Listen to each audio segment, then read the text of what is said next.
What about if you're a family member of a student athlete and you want to make their season fun and successful? Raise your hand. Anybody?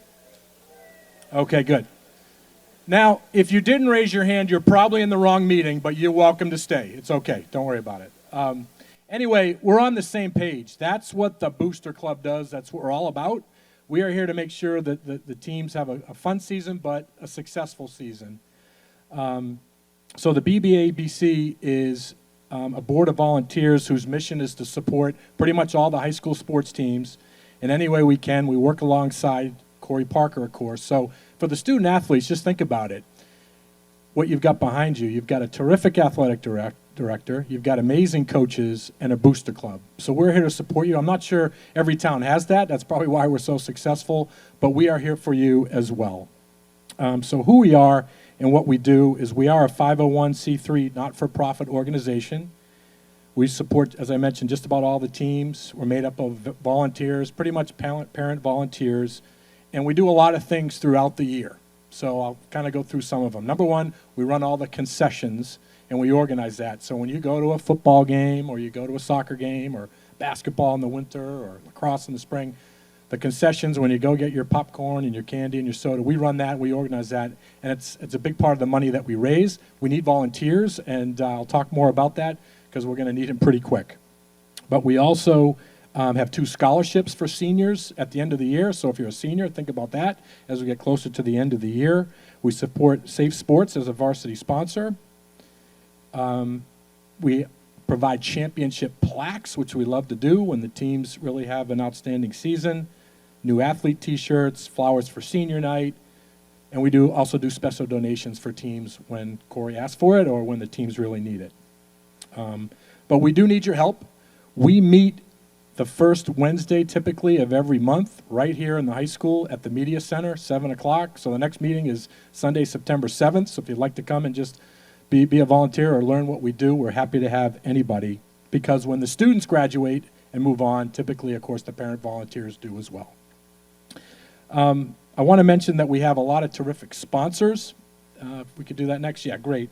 So these sponsors are a big part of what we do, and many of them have been with us for a number of years, so I'll call them out if that's okay. We've got Spectrum Marketing, Gear Up, BEI Network, London Family Orthodontics, Andrade Management Group, Liberty Hill Construction, Wicked Good Butcher, and I support them a lot too, New Hampshire Orthopedic Center, River Road Pediatrics, and Realty One Group. So how about a hand for our corporate sponsors that are behind all the teams?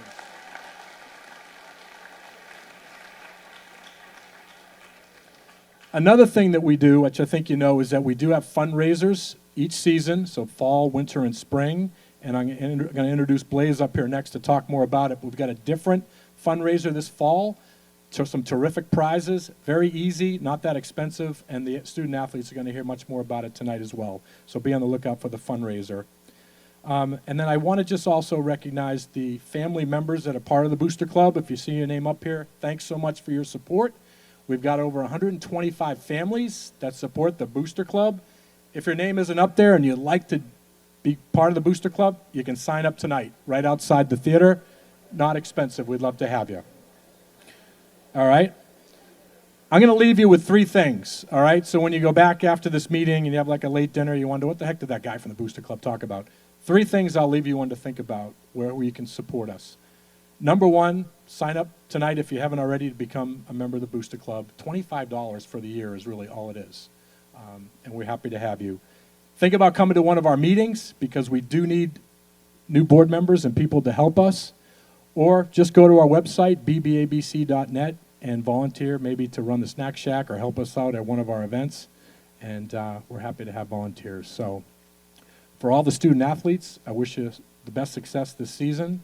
I thank you for your time, and now I'm going to introduce Blaze to talk more about the fundraiser.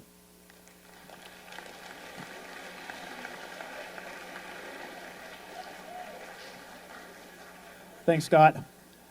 All right, how's everyone doing? Good, perfect.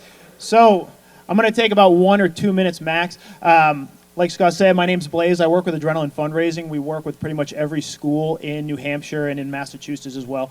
Like you mentioned, every year you guys do a fundraiser to help offset the costs that basically everything costs for the teams, okay? It costs a lot of money to run a lot of high school programs here. Like you mentioned, They have a great booster group, and they set everything up, and they give a lot back to the program. All we ask is for everyone to participate and help out in the fundraiser so it can benefit you guys and the kids.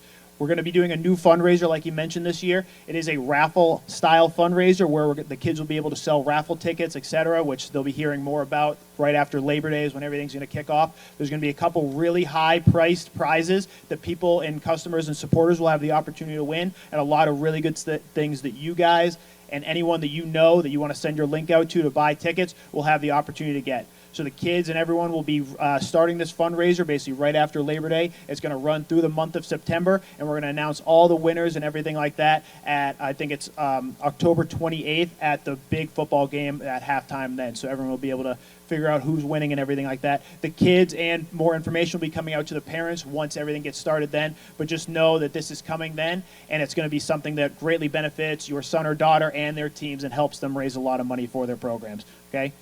Anything else I should add to that? Pretty simple. Perfect. Thank you guys very much. Thanks, Blaze. Yeah, just to echo real quick Scott's notion there, I've fortunately been able to work in a couple different school districts over the 16 years, and what's special about Bedford is that the volunteerism of parents wanting to give back is truly phenomenal. And what I mean by that is there's families that have been involved in boosters the entire time I've been here, and their kids haven't even been students during that time frame. Chipping in for the speaker system that we put in the gymnasium or the stadium or the filling stations across the school. In my role as athletic director and wanting to say yes to everything for our student athletes and our coaches, knowing we have the support of a booster club that is going to do what they can to fundraise as much as possible for the greater good of all our programs really says a ton. And so we're going to send out links. If you can donate one night of 2 hours to be in the concession stand to help at a soccer game where you can pretty much watch the game as well, knowing that that money goes to the general pot of our teams and it doesn't go to soccer or football or field hockey. It goes to the general fund for what we do for boosters. If you can do that for 2 hours, please consider it. Bring your son or daughter with you. You can get real-world community service hours for it. Check the box with what you need to graduate, right? Consider that. Consider being a booster member. Every little bit you guys can do can have a huge difference on what all these student athletes want to do and what these coaches want to provide for them. So a quick extra plug, but again, to Scott, to Kim, to Carol, to Melissa, to everyone else who's out there tonight, thank you so much for being here and being on our booster board to support our student athletes. Thank you so much.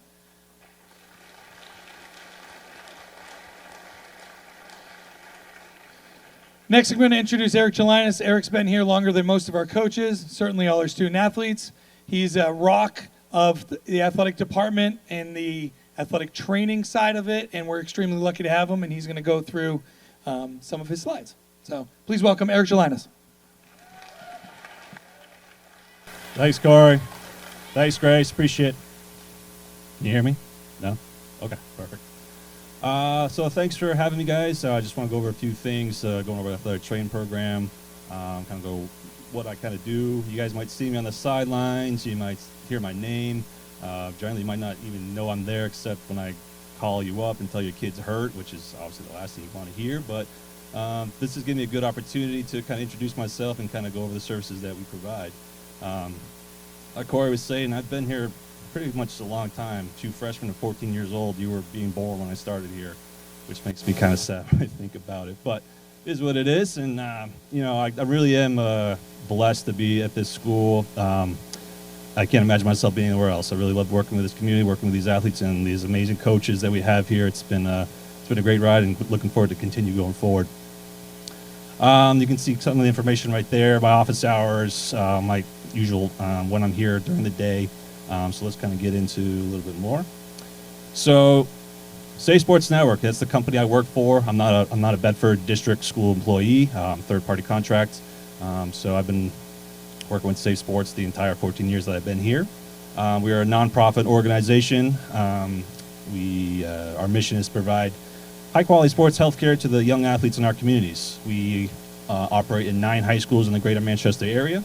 And we also offer a sports injury clinic in Manchester, a free sports injury clinic.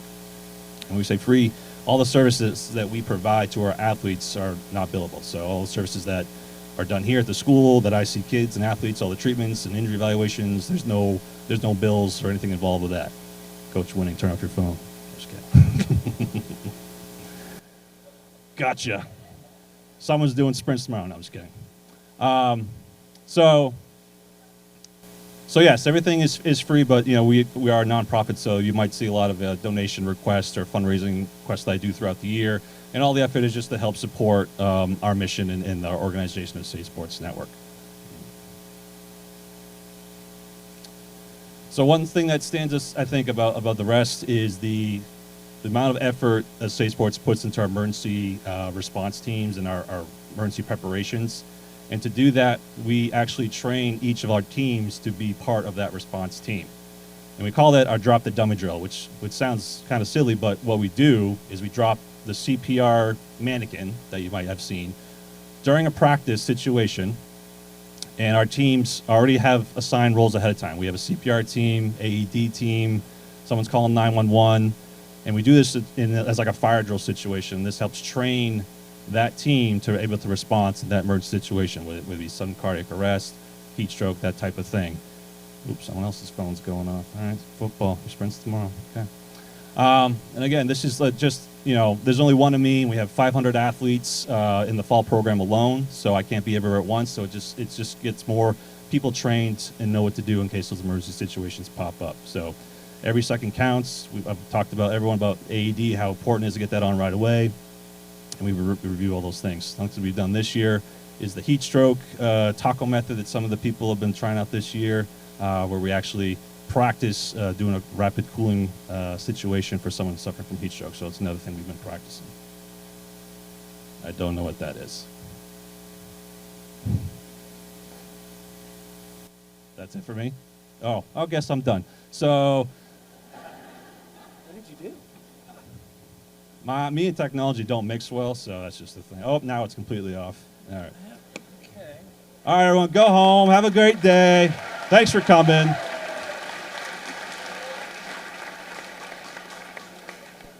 No, just real quick, we have a great support staff. We have a team physician named Dr. Greg Sahikian. He's a Bedford resident. He's with the New Hampshire Orthopedic Center. He's been our team physician for 14 years. Just want to do that name drop there. He's a great resource that we have here at Bedford, so if anybody athlete needs to have a follow-up evaluation or see an orthopedic, he's on call and he can see kids pretty quickly within the next day or two. And if anyone has any questions, feel free to reach out to me, and good luck with the rest of your season, everyone. Thanks, Eric. Simply to piggyback real quickly, and again, hopefully you don't get to know Eric this year. If you do, you're going to be spoiled on his ability to work with your son or daughter, or communicate with them in a quick fashion. We do ask that please communicate to Eric when an injury occurs. Sometimes injuries can occur outside of the realm of this room and these teams and not under the supervision of our coaches. When that happens, please communicate to Eric so he can communicate to the coaches so that, one, we can have proper documentation on our end, but two, ensure that your son and daughter are never put in a situation that we fear there could be a risk or even just a long-term injury from it instead of a preventional state. I think the old written rule of if you go see the trainer, you're going to sit out, you can't play, you can't practice, so on and so forth. That really isn't Eric's approach. And if you talk to our coaches or you talk to parents that have got to know him, he really cares about our student athletes and wants them to be performing at their highest level. And that isn't necessarily stepping away from playing, but there is methods to his approach to make sure your son or daughter is balancing those appropriately.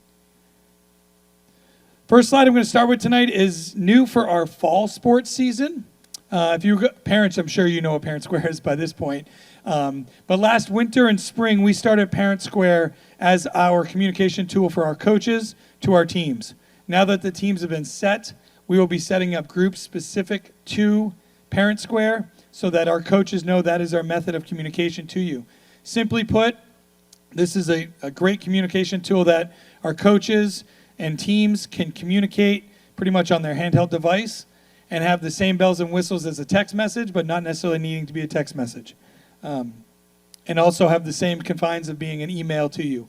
Parents, if you're not familiar with Parent Square, please double check the welcome back emails from Mr. Jazokis about how to go about that.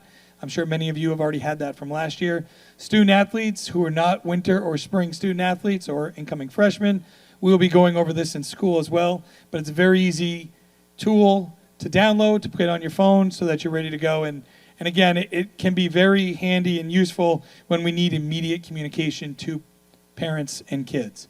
So it'll come through as a notification directly to your phone, which we'll try to limit naturally, especially during the school day. But as far as method of communicating and being efficient with it, that will be our communication tool. Again, any specific questions to that, feel free to see me afterwards.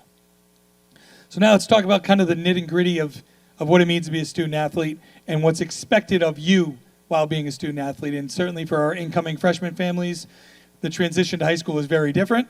I think there's a higher level of expectation put on being a student and being a student athlete. And so we want to be very clear with a couple key ones that pretty much come up pretty regularly in our office. So first and foremost, 5 classes. You must be enrolled in at least 5 classes to be academically eligible to participate in sports.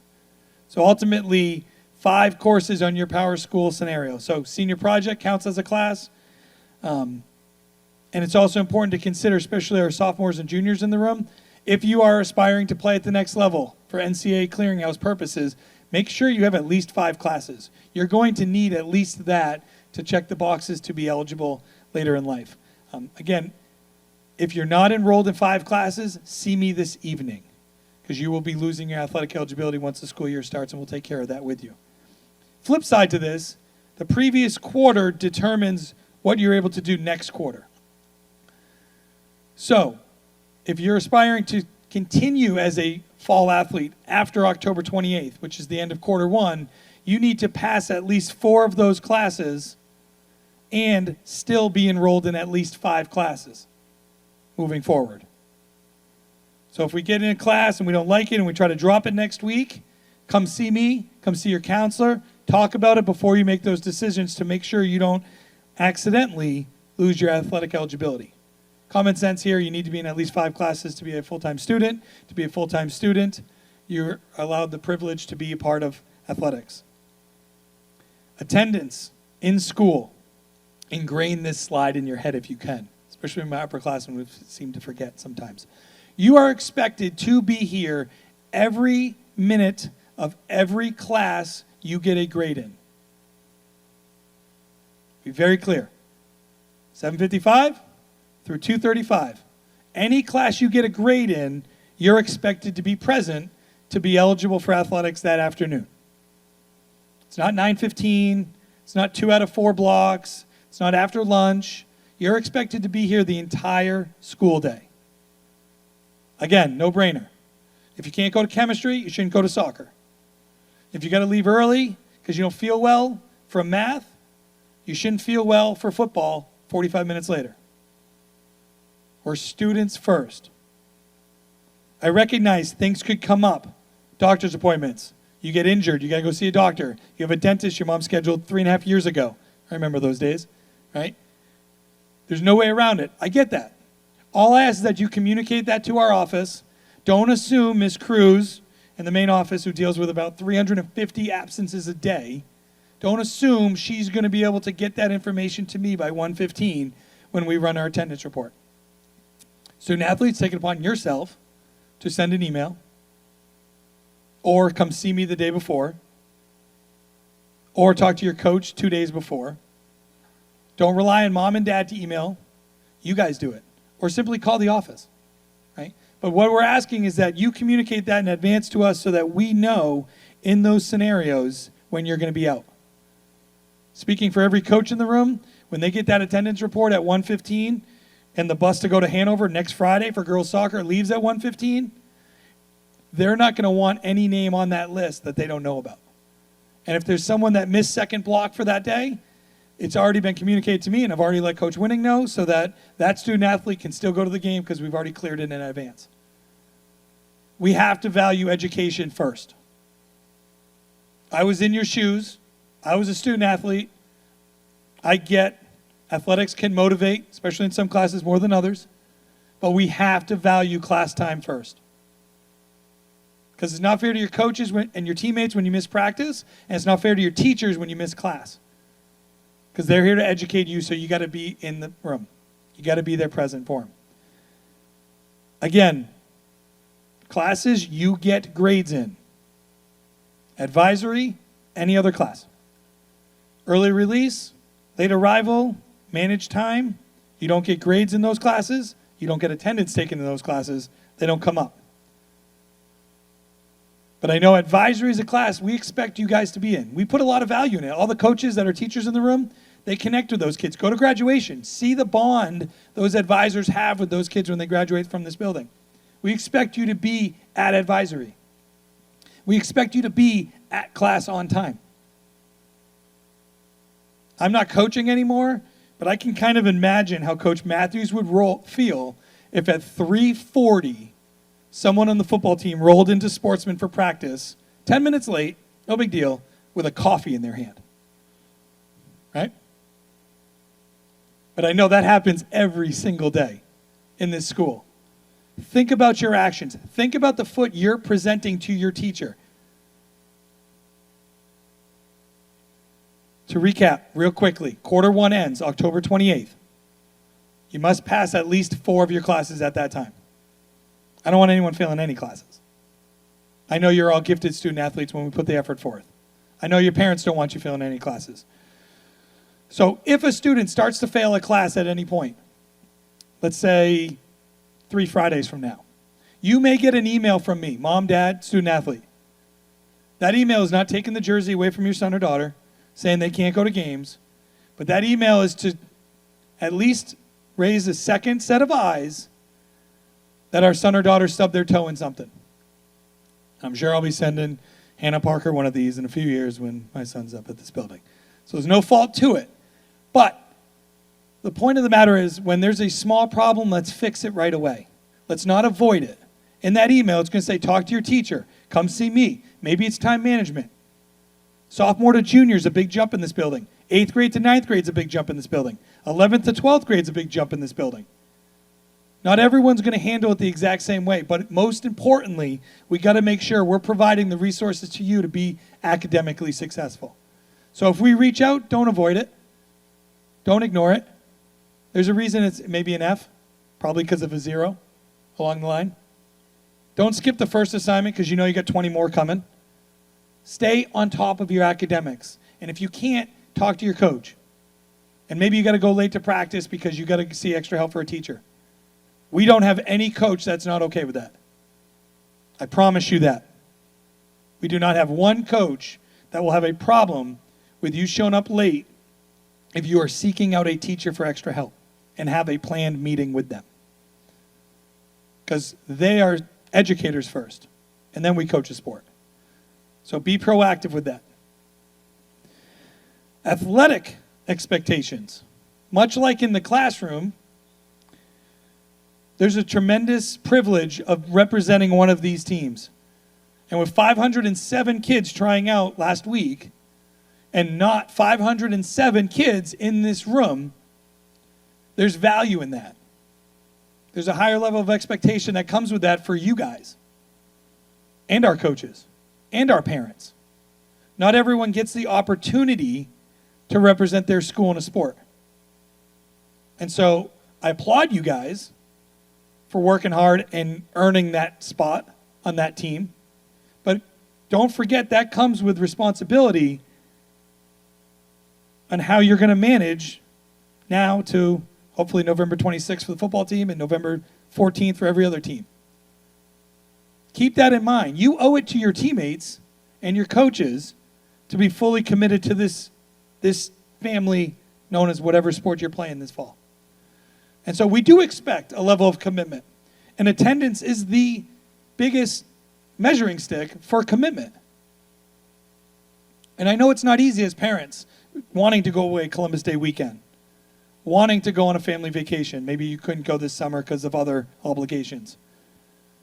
But what makes this place special, and high school sports in general special, is that you buy into this family. And with that comes a level of responsibility on how you're going to navigate the next 2 months. And I recognize things come up in families, and emergencies come forward.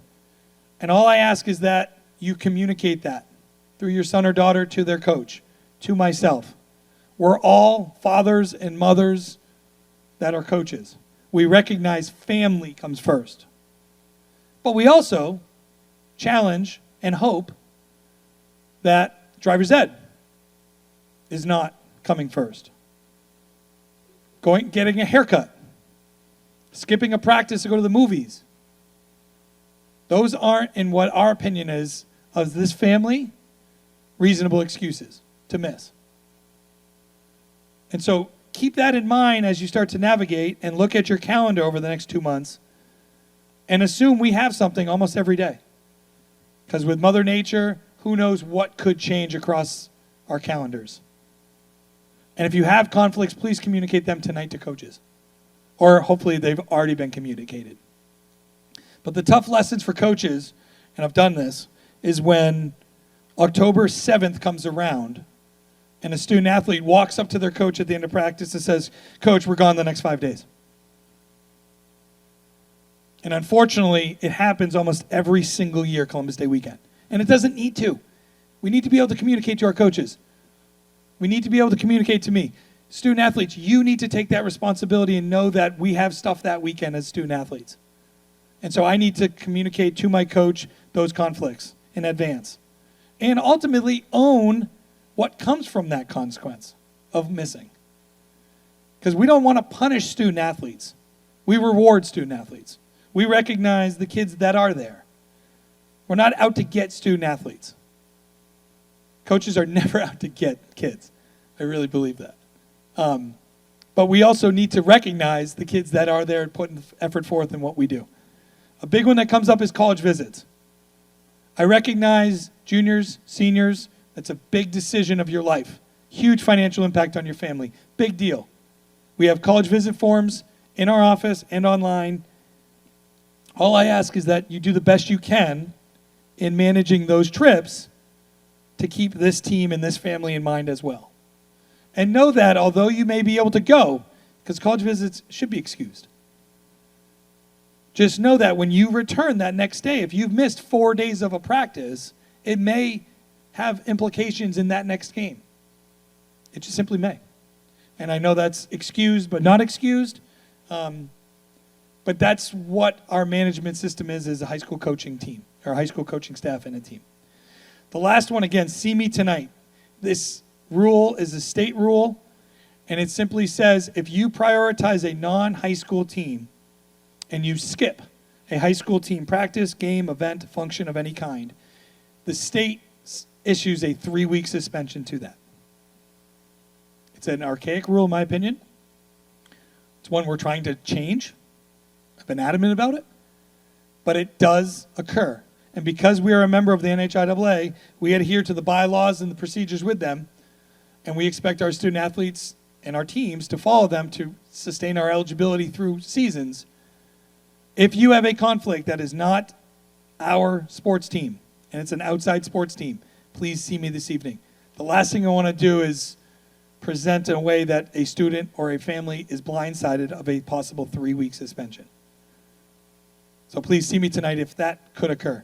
I mention it every night because it's the scariest rule. It's the worst consequence we adhere to. And so hopefully we don't. But it's worse than anything severe that we do in-house. Our athletic handbook is something we used to print. We don't print it anymore. It's pretty lengthy. It is on our athletic webpage with these slides through parent square team stuff. I will hyperlink it in there. Please read it. I'm not going to sit up here and tell you all the do's and don'ts and what happens if you do the don't. The reality of it is you're smart kids. You're smart parents. You know right and wrong. If we get wayward and we choose wrong, there could be a consequence. The second one is the most common occurrence now, is through social media. Be smart about your social media accounts. Privatize them. Don't be public. You don't need to be. Okay? But keep in mind, when we participated, this didn't exist. You post something, it's out in the real world. And if you post something, hypothetically, about an opponent that we just beat and how much they suck, or how the refs screwed us over in a game, or coach is playing favorites or bad-mouthing a teammate, that's no difference than doing it on a field or in a hallway. And so if you're smart with that tool, you're going to avoid the possibility of having that tool have a hard conversation with myself and your coaches and your parents. Your parents raised you phenomenally. Ninth graders, I don't really know you yet. Full disclosure, I'll give you benefit of the doubt. Upperclassmen, you are fine young men and women. You represent this building very well. And as athletic director, I'm extremely proud to watch you try out, watch you participate, watch you compete in games, win or lose. Pause in these scenarios and think twice. Pause before getting in a car if you're at a party. Pause about going to said party or liking a tweet or sending a Snapchat or speeding through the parking lot. All of those actions deter from what you are doing on a daily basis to show what a good citizen you are and how your parents have raised you and how they're still raising you. All those do is deter that. And so whether it's on the field with sportsmanship and representing ourselves correctly and not complaining to officials or not throwing our helmet or not leaving trash under the bench or saying thank you to our bus drivers, all of those little things matter. And it becomes the norm when 99% of the people are doing them. So that 1% doesn't feel like it's okay to act a certain way. And so if 99 of you buy into that, or 397 of you in the room, I know the other 3 are going to fall in line. And when they don't, you're going to correct them. Because they're representing you and how they're behaving. And your coaches, and your siblings, and your moms and dads, and your friends. And you guys have been in Bedford long enough. People love to point out when we do something wrong, especially in sports. So use that as fuel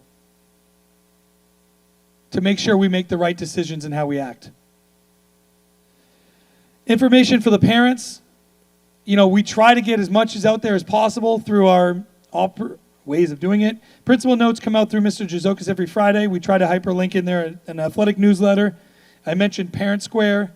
The athletic website has a lot of our information. The booster newsletters that they produce. Again, if you join boosters, you'll get that directly, free of charge, via email. And then our social media outlets are all down there. Go BHS Bulldogs. I'll do the best I can to recognize all the positives our teams are doing as much as possible with that. Because you guys earned it. You really do. And a lot of people follow that. And your friends who graduated or in college are following those sites. And so we want to recognize the positives that are happening with our student athletes. We're extremely fortunate, again, BCTV, Bill and his crew up there, live streaming almost every sport now. And they are always looking for more talent. We are extremely lucky to have some volunteers in town that are quasi-professional commentators and do a lot of our sports, but they're always looking for more. And so if you have an interest in helping with a camera, helping with call a game, please let myself know, let Bill know. And then our YouTube channel, which I'm excited about this fall, which we haven't had, is our focus camera at the stadium is now live. And so much like the gym all winter and the spring of lacrosse, all games on our BHS turf field will be live streamed, possibly not with commentary unless we get volunteers, but will be live streamed on the YouTube channel, which is awesome for our sub-varsity teams especially, who never have had that opportunity. And in turn, that goes right into their team accounts for film and everything they do with that. So Miss Costa is my new secretary. She will be starting here Thursday, so you won't hear me when you call the office, which has got to be delightful. And for student athletes, don't be strangers. Come say hello. She's a very friendly face, very excited to work in our buildings. The last slide I have is a really cool one, and I don't know if you can read it, so I'm going to read it. We had a team this fall grab their gear bag, and as the student was grabbing their gear, which has their jersey in and their backpack, they stumbled across a note that was written many years ago. Well, not that many years ago. And this was in there, and the student read it, obviously, and I'm getting goosebumps even holding it, gave it to coach, and I obviously wanted to work this in tonight because this is the best piece we could actually do. Wear number 21, pride. With pride, sorry. The image is not the best here. Not many girls in the state get to be a part. I proofread this too. Goodness gracious. Get to prove. No, maybe this isn't going to work. Is as supportive. Okay. Is as supportive, caring, and successful as the one. So leave everything on the field. Enjoy every minute that you have on the field, because eventually you will turn into, in this jersey, this is backfiring immensely, like I did just a couple days ago. So put 110% into, all right, so I'll just let you guys read it. Boy. And Bill's got this live. Awesome, fun. But what I love about this is this truly, and as student athletes, this should fire you up, right? I mean, we got Central on Friday. We got Memorial Freshman on Thursday. This sums up what some students took away from walking out of playing a fall sport at our school. And what I love about this, and students, you can adhere to this, when we end our seasons, it's okay to be emotional, because it validates how much time and energy you put into this experience. And after your school day's out, if you focus for those 2 hours at that practice for that day to get better for tomorrow and not worry about an opponent in week 10 or the possibility of playing someone in the playoffs, and you focus on the moment of that Tuesday practice that maybe you don't even want to be at, but your teammates have a different mindset, and because they're excited to be there, you're changing your mindset, and you're going to be excited to be there. If you take that each and every day, to Scott's point earlier, I like our odds of ordering a lot of plaques at the end of the year. And even if we don't earn a plaque at the end of the year, you're going to know you got everything from this experience. And for all your coaches, certainly your parents, for myself, that's all we can ask for. And so use that. Remember this note. I won't read it again, clearly. But use this note. And I'm not asking you to need to write one of these notes, but when you have a bad day at practice, remember this. Remember, somebody was getting better that day, so I can change my outlook and get better at what I'm doing. I thank you very much for your time this evening. Our breakout locations are around the corners out here. Again, consider boosters out here, and hope to see you guys soon at the fields. Thank you so much. Thanks again, BCTV, for covering this.